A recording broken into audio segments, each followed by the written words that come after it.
Faraday's cage.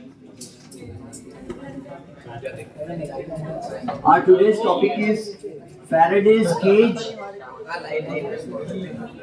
or it is also called electrostatic shielding.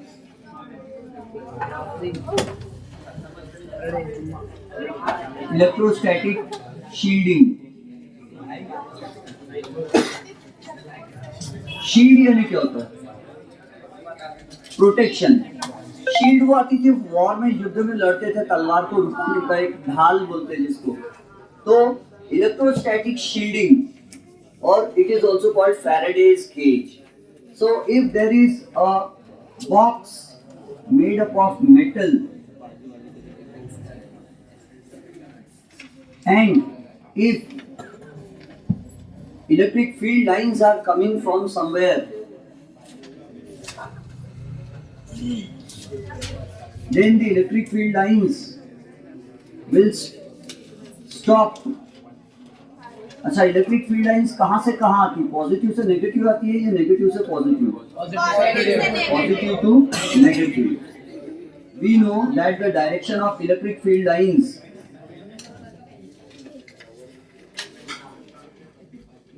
is from positive charge to negative charge. The direction of electric field lines is from positive charge to negative charge. So these are the electric field lines. And कुछ electric field lines ऐसी आएंगी और ऐसी हो जाएंगी. क्यों हो जाएंगी? 90 डिग्रीज एंगल बनाना है उनको.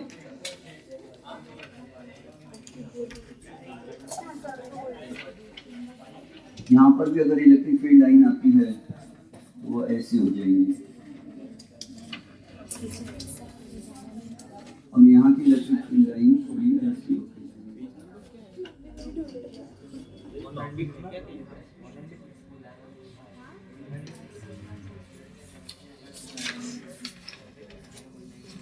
These are the electric field lines. Direction. We know what electric field lines are. आसमान से बिजली कड़कना चाहिए है, और बिजली आती है तो क्या आती है? इलेक्ट्रिक फील्ड लाइंस आती है ना. तो जब बिजली कड़क रही हो तो हमने क्या करना चाहिए? कार में जाके बैठ जाना चाहिए, या कोई पांठेला दिखता है तो पांठेले में जाके बैठ जाना चाहिए. क्योंकि if it is a metallic conductor, if a box or cage is made up of metallic conductor, तो क्या हो जाता है उसमें पता है? Electric field lines positive charge से आती है, तो metals already contain a large number of electrons. तो मेटल के ढेर सारे इलेक्ट्रॉन्स यहाँ आ जाते हैं. All the most of the electrons from the metal go to the upward point, और ये इलेक्ट्रिक फील्ड लाइंस यही समाप्त हो जाती है. इलेक्ट्रिक फील्ड लाइंस यही खत्म हो जाती है. क्यों? बादल में, क्लाउड्स में क्या थे? In the clouds there were positive charges. Cloud में क्या थे? पॉजिटिव चार्जेस थे. वहां से क्या आ रही थी? इलेक्ट्रिक फील्ड लाइंस आ रही थी. और इलेक्ट्रिक फील्ड लाइंस क्लाउड से आई और कहाँ आके खत्म हो गई? तो मेटल की सरफेस पर खत्म हो गई. It is a metallic box. And नीचे क्या? All the positive charges have gone to the top most point.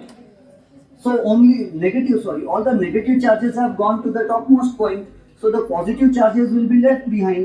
तो पॉजिटिव चार्जेस यहाँ आ जाते हैं, और पॉजिटिव चार्जेस यहाँ आ जाते तो फिर जो लाइंस है इलेक्ट्रिक फील्ड लाइंस, ये नई लाइंस बनती है पॉजिटिव चार्जेस के कारण. Due to the positive charges, new electric field lines are created. नई इलेक्ट्रिक फील्ड लाइंस बनती है. 90 डिग्री बना के जाती है हमेशा, और 90 से आती है. तो यहाँ पर क्या हुआ मालूम है? मेटल के अंदर कोई चार्जेस है क्या? नहीं. तो electric field inside the metallic conductor is always zero. Metallic conductor के अंदर ये क्या है? इमेजिन कर सकते हैं आप. हमने ये क्रॉस सेक्शन एरिया है, ये एक पांठेला है, और हमने पांठेले को ऐसा चाकू से काट दिए, तो पांठेले का ये 3 टप्पर साइड से दिख रहा है और अंदर पांठेले वाला बैठा है ना। तो क्या करें मालूम है, हमने ऊपर से बिजली की लाइंस आई, इलेक्ट्रिक फील्ड लाइंस आई, मेटल पे आके खत्म हो गई और नेगेटिव चार्जेस इधर चले गए तो लाइन से ही खत्म हो गई और पॉजिटिव चार्जेस से न्यू लाइन स्टार्ट हुई। बट अब ध्यान से समझना, एक और चीज होने वाली है इसमें। यहाँ पॉजिटिव लाइंस है और ये अर्थ है, और अर्थ में ढेर सारी क्या रहती है, नेगेटिव चार्जेस रहते हैं ढेर सारे अर्थ में। तो ये नेगेटिव चार्जेस अर्थ में आ गए। क्या आप लोगों का ध्यान है पढ़ाई में? ये छुट्टी दे दो आज। अर्थ में नेगेटिव चार्जेस इंड्यूस हो गए, बहुत सारे चार्जेस अर्थ में negative, and the earth is so big that it can have a large number of positive and negative charges and still it is neutral. अर्थ में बहुत सारे पॉजिटिव नेगेटिव चार्जेस है, फिर भी अर्थ न्यूट्रल है। यानी अर्थ पे पॉजिटिव नेगेटिव चार्ज कितना कुछ है तो बोलना 0, हालांकि ढेर सारे चार्जेस। तो ये आसमान से बिजली आई, पानठेले पे गिरी, लेकिन पानठेले के अंदर बैठा हुआ आदमी सेफ है, सैफ अली खान है, अंदर सेफ रह गया वो। और नीचे, और ऐसा क्यों हुआ, यहाँ इलेक्ट्रिक फील्ड लाइंस क्यों नहीं है? क्योंकि ये बिजली की लाइन पॉजिटिव नेगेटिव पे खत्म हो गई, ये पॉजिटिव हुई, इसके अंदर और दूसरी इलेक्ट्रिक लाइन चालू हो जाती है। ये पॉजिटिव से इधर दूसरी लाइन जा रही, नेगेटिव पे, ये नेगेटिव है ना मेटल में, इससे ये जा रही, इससे ये जा रही, यहाँ से ये लाइन जा रही, यहाँ से ये लाइन जा रही, और ऊपर से काली वाली लाइन जा रही। तो काली लाइन, ब्लैक लाइंस आ रही और ग्रीन जा रही, और आने वाली लाइन और जाने वाली लाइन कैंसिल हो जाती। पहली बात बताओ, ऊपर से काली लाइंस को कैंसिल किसने किया? ग्रीन लाइंस ने। और ग्रीन लाइंस कहां से आती? हाँ, जब ये इलेक्ट्रिक फील्ड लाइंस आई तो ये कहां से आई? पॉजिटिव से। तो इनको चाहिए था कोई ना कोई नेगेटिव चार्ज, तो इन लाइंस ने क्या किया, मेटल के पास आई। तो metals already contain a large number of electrons. Metals के आउटर मोस्ट ऑर्बिट में 1, 2 या 3 इलेक्ट्रॉन्स होते हैं, वो ऑलरेडी डोनेट करना चाहते हैं, उनको इलेक्ट्रॉन मिलते ही नहीं। तो metals already contain a large number of free electrons. तो मेटल के फ्री इलेक्ट्रॉन्स यहाँ आके जमा हो गए ढेर सारे, समझ गए? तो मेटल के बहुत सारे फ्री इलेक्ट्रॉन यहाँ आ गए, तो लाइंस यहाँ आके खत्म हो गई। अब मेटल के इलेक्ट्रॉन भागकर नेगेटिव चार्जेस बन गए, तो यहाँ पॉजिटिव आयंस बाकी है, पॉजिटिव आयंस। और ये पॉजिटिव आयन से दूसरी लाइन चालू हुई नीचे।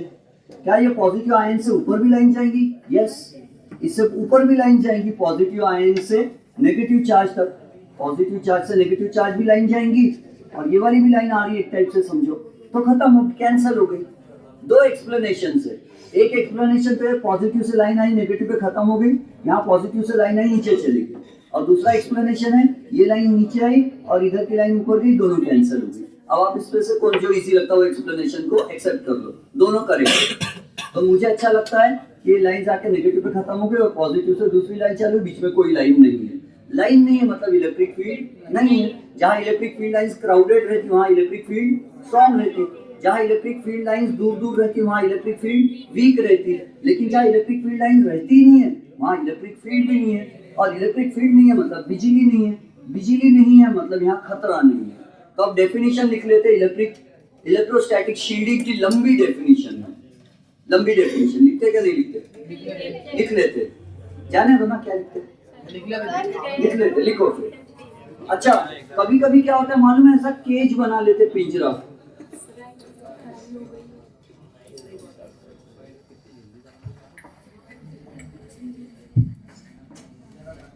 तार का, वायर का, कॉपर वायर या आयरन वायर, लोहे के या कॉपर के वायर्स का एक ऐसा केज, पिंजरा बना लेते, और इसके अंदर रहता है कोई person,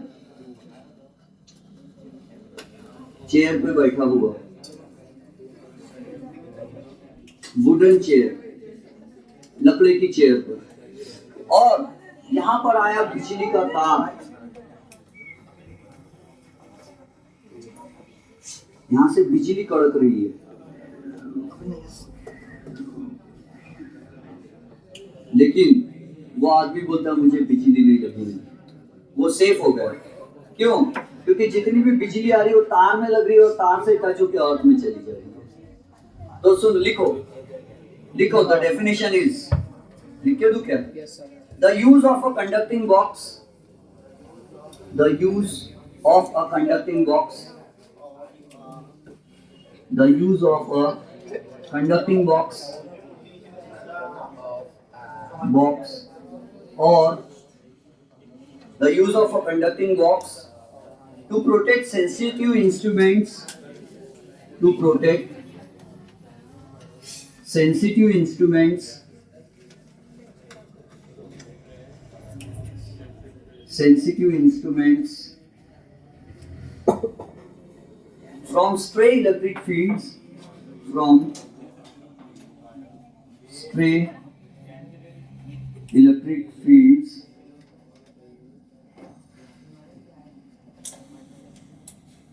Or the use of a conducting wire cage. Or the use of a conducting wire cage to protect a person.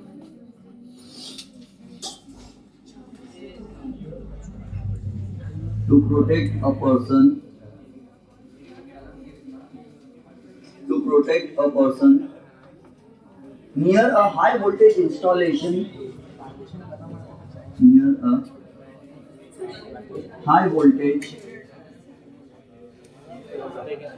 Installation, जहाँ हाई वोल्टेज वाला खंबा है, पेटी है, उसके आसपास इलेक्ट्रिक फील्ड लाइंस हो सकती है. और फ्रॉम लाइटनिंग स्ट्राइक.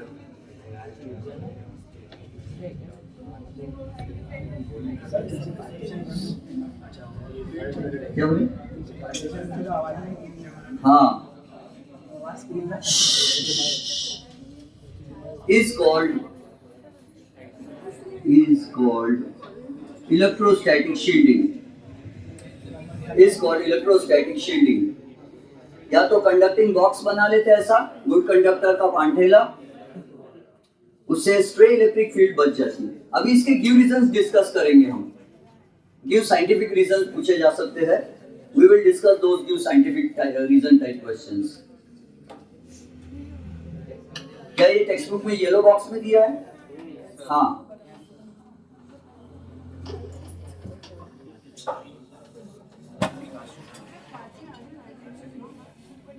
लिख लिए.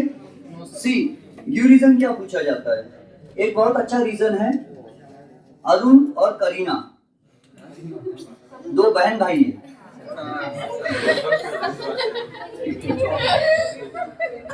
Arun and Kareena were driving in the country side in a car. Arun और करीना कार चला रहे थे, दोनों में एक कार में जा रहे थे दोनों. When they get caught in a thunderstorm, अचानक से बिजली कड़कने लगी, बारिश होने लगी. Arun is worried that if lightning hits the car, the petrol tank may explode. Arun डर गया.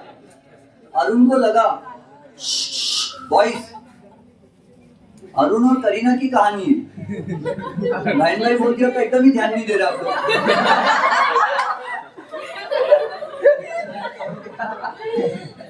नवनीत डाइजेस्ट का क्वेश्चन है. Arun and Kareena were driving in the countryside in a car when they got caught in a thunderstorm. Arun is worried that if lightning hits the car, Arun को चिंता है कि अगर बिजली कार के petrol tank पर गिर गई तो क्या होगा. बोले पेट्रोल टैंक भड़क जाएगा और वो मर जाएंगे जल के.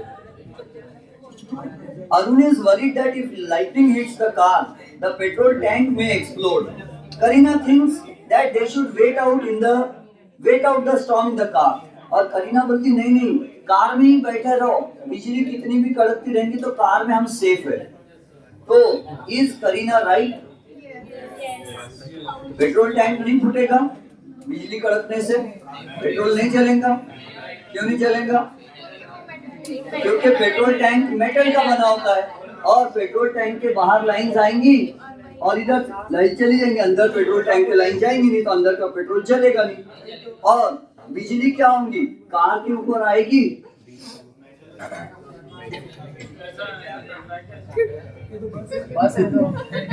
समझो, बड़ी कार है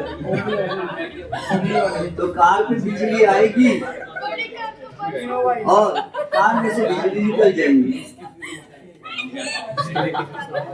और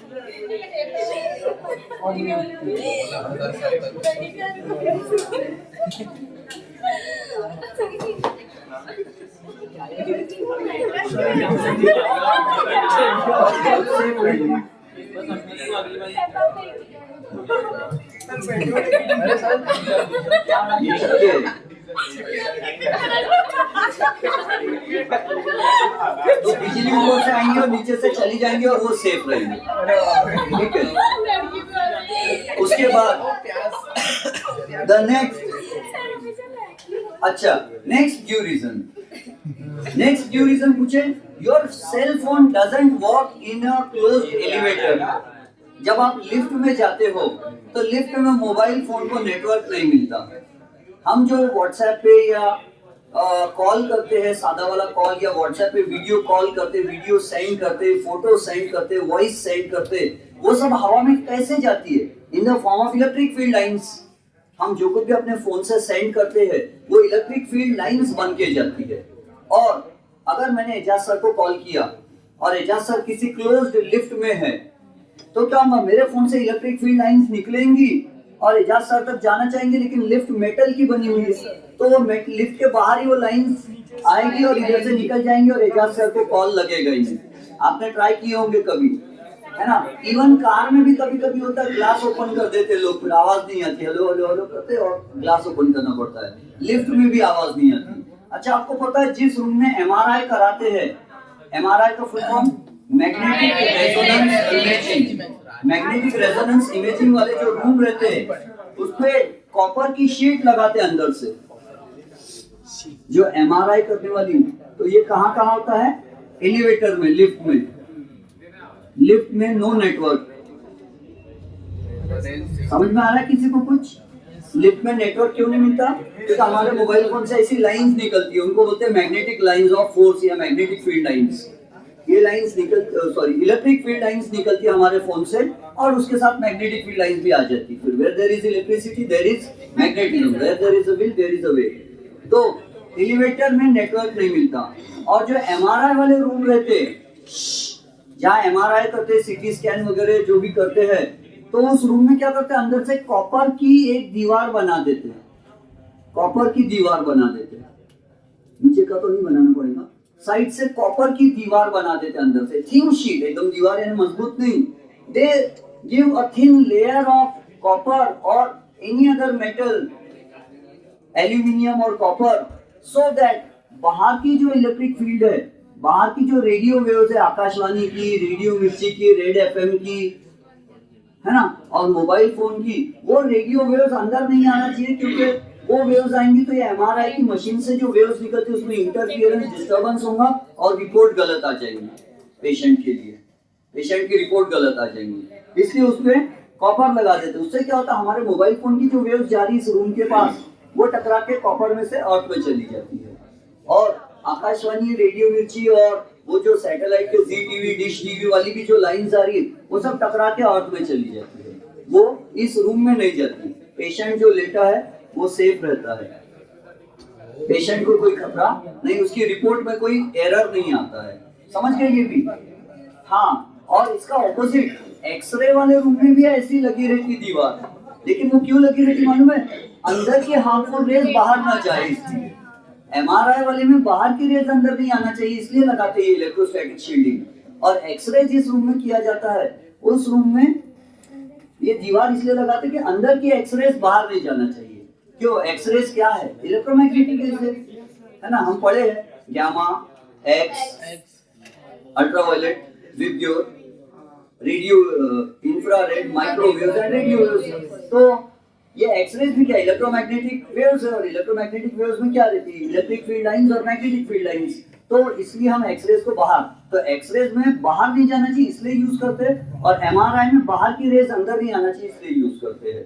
बात समझ में आ गया? तो जब आसमान से बिजली कड़क रही हो, बिजली गिर रही हो, तो एक पेड़ है वहां जाके खड़े रहना चाहिए कि पेड़ के नीचे? टेक्स्ट बुक में स्टार वाला क्वेश्चन पूछा है, देखो क्या है।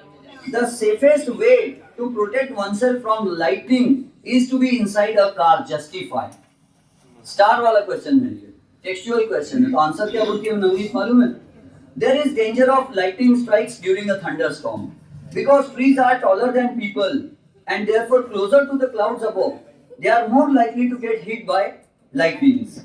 Similarly, a person standing in open ground is the tallest object. जब बिजली कड़क रही हो तो खुले मैदान में अकेले मत रहो, साथ में किसी को भी मत रखो। कहने का मतलब है कि सबसे टॉलेस्ट आप ही रहते हो तो बिजली सबसे टॉलेस्ट वाली चीज को पकड़ लेती है। पेड़ होगा तो पेड़ को पकड़ लेंगी, आप होंगे तो आपको पकड़ लेंगी, और कुछ भी नहीं रहेगा तो फिर चले जाएंगे। तो बस अब पढ़ता नहीं हूँ, समझ में आ गया आपके लिए? अच्छा, एक और क्यों रीजन दी है नवनीत ने, बोले sensitive equipment like the hard disk of a computer are shift sealed inside anti static bags. यानी जो कंप्यूटर का जो हार्ड डिस्क होता है, वो हार्ड डिस्क को हार्ड डिस्क जो होता है उसको क्या करते हैं मालूम है? एनवेलप, कागज के एनवेलप में भर के नहीं कुरियर करते उसको। जब भी उसको कुरियर करना है तो मेटल की शीट एल्यूमिनियम फॉइल में भर के करते हैं। जैसे लोग बिरयानी एल्यूमिनियम फॉइल वाले पैकेट में भर के ले जाते, सब्जी भाजी रोटी, वैसे एल्यूमिनियम फॉइल में हार्ड डिस्क को करते हैं।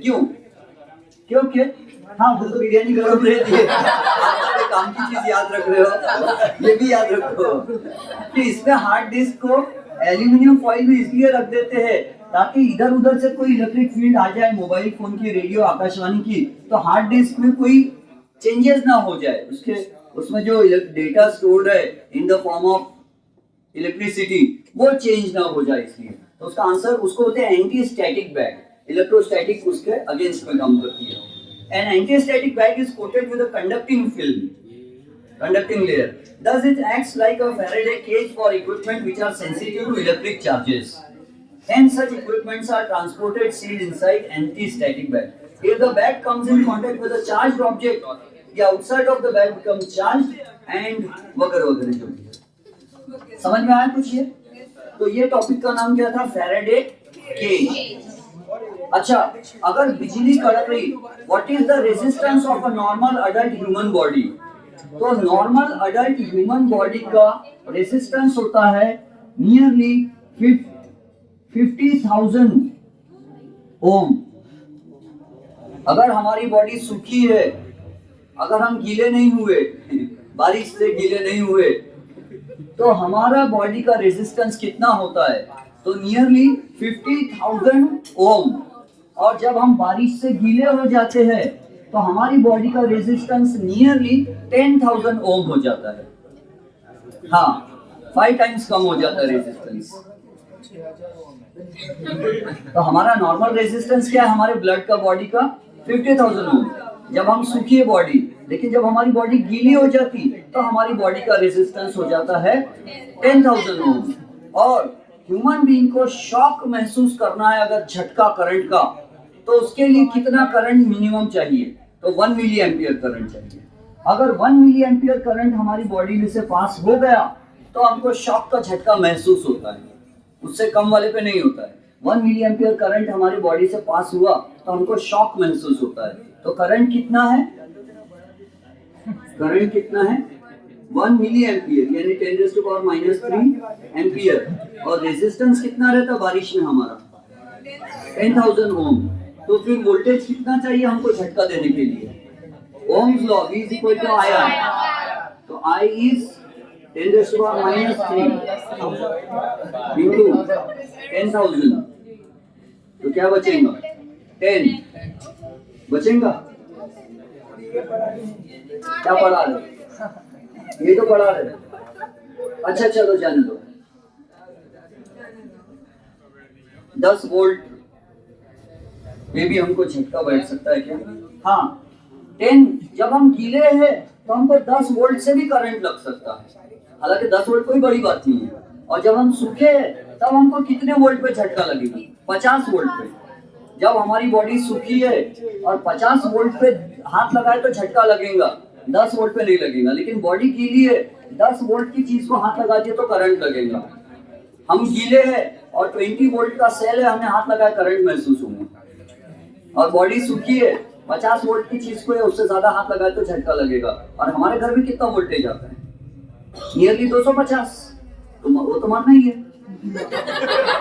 अच्छा, ये जो बर्ड्स है, परिंदे, वायर पे बैठते, इनको करंट क्यों नहीं लगता? तो इसलिए नहीं लगता उनको क्योंकि आपको पता है कि देयर आर 2 इलेक्ट्रिकल वायर्स। एक वायर का नाम होता है लाइव वायर और एक वायर जो होता है वो न्यूट्रल वायर होता है ना। एक वायर से करंट कहते हैं लोग आ रहा है, एक करंट जा रहा है। एक है लाइव वायर, इसमें वोल्टेज कितना है समझो 250 वोल्ट, और इसमें वोल्टेज कितना है 0 वोल्ट। न्यूट्रल वायर अगर ऐसा है समझो, पोटेंशियल डिफरेंस होता है दो वायर्स में। यहाँ से जो चार्ज आ रहा है एक वायर से, और ये कहाँ गया?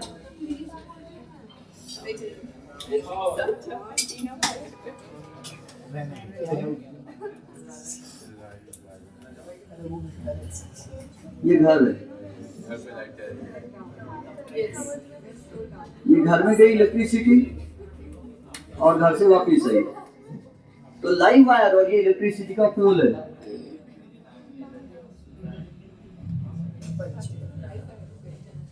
और बर्ड अगर इसी वायर पे बैठता है तो उसको करंट नहीं लगता।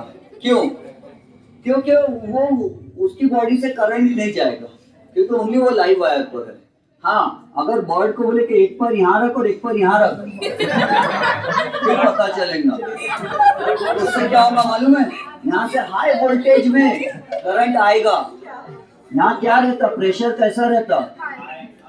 प्रेशर इन चार्ज हाई रहता 250 वोल्ट, और यहाँ सपोज 0 वोल्ट, प्रेशर लो है ना। तो यहाँ हाई टेंशन है, यहाँ हाई प्रेशर है, यहाँ लो प्रेशर है। जैसे ही बर्ड हाई और लो प्रेशर पे दोनों में पैर रखेगा तो हाई प्रेशर वाला चार्ज उसके बॉडी से होकर लो प्रेशर में जाएगा और उसको झटका लग के मर जाएगा। H=I², है ना। लेकिन एक ही वायर पे बर्ड बैठता है इसलिए उसको करंट नहीं लगता। समझ गए? और अपन अगर दोनों ऊपर हाथ रख दो तो अपने को भी लगेगा। और ये सब मुझे आता है क्या? कुछ नहीं। हमने डाइजेस्ट में क्वेश्चन पूछा, देखो क्या पूछा है। Birds perched on electrical transmission wires do not suffer electric shock, but if a person touches both the wires at once, दोनों वायर टच कर रहा है तो उसको करंट लग जाता है। Receives a tremendous shock. Why? तो हम आंसर समझ गए क्या है? मुझे कुछ नहीं आता, मैं सब बुक से पढ़ के सुनाता हूँ। अगर हम एक ही बार को पकड़ते तो नहीं लगेगा। छुट्टी? अभी तो 5 मिनट बचे हैं। अच्छा, properties of conductors in electrostatic conduction. तो net electric field inside a conductor is always 0। Good conductor के अंदर इलेक्ट्रिक फील्ड 0 होती है क्योंकि गुड कंडक्टर के अंदर चार्जेस कभी नहीं होते, वो बाहर भाग जाते हैं। दूसरा, net electric field just outside the metallic conductor is always perpendicular to it. मतलब अगर ये कंडक्टर है और अगर इसमें चार्जेस दिए तो इलेक्ट्रिक फील्ड लाइन कितना एंगल बना के निकलेंगे? 90 डिग्री एंगल बना के निकलेंगे। क्यों? कोई और एंगल क्यों नहीं बनाती? क्योंकि अगर वो ऐसा एंगल बनाती है, ऐसा 30 डिग्री 20 डिग्री, तो क्या होगा मालूम है? इलेक्ट्रिक फील्ड इधर रहेंगी तो चार्ज इधर चलने लग जाएगा। And we are studying electrostatics, charges नहीं चलना चाहिए। Confused? Electric potential inside the conductor is constant and equal to that on the surface. Excess charge resides only on the surface of the conductor. जितना भी charge दे देंगे, चाहे solid conductor हो या hollow conductor हो, all the charges given to a solid or hollow conductor always lie on the surface of the conductor. अब अपन कल की क्लास में जो है वो पढ़ेंगे डाइइलेक्ट्रिक सब्सटेंसेस, है ना। डाइइलेक्ट्रिक सब्सटेंसेस क्या होते हैं? और मैंने नवनीत इसलिए मांगा था कि इसमें अच्छे क्यूरियन दिखे थे मुझे। अब हम dielectric substances and dielectric polarization पढ़ेंगे। एक तो हमने पढ़े थे पोलराइजेशन ऑफ लाइट, वो क्या था? Restricting the vibrations of electric field vector of the light wave only in one plane is called polarization of light. अब दूसरा पोलराइजेशन पढ़ना है चार्जेस का।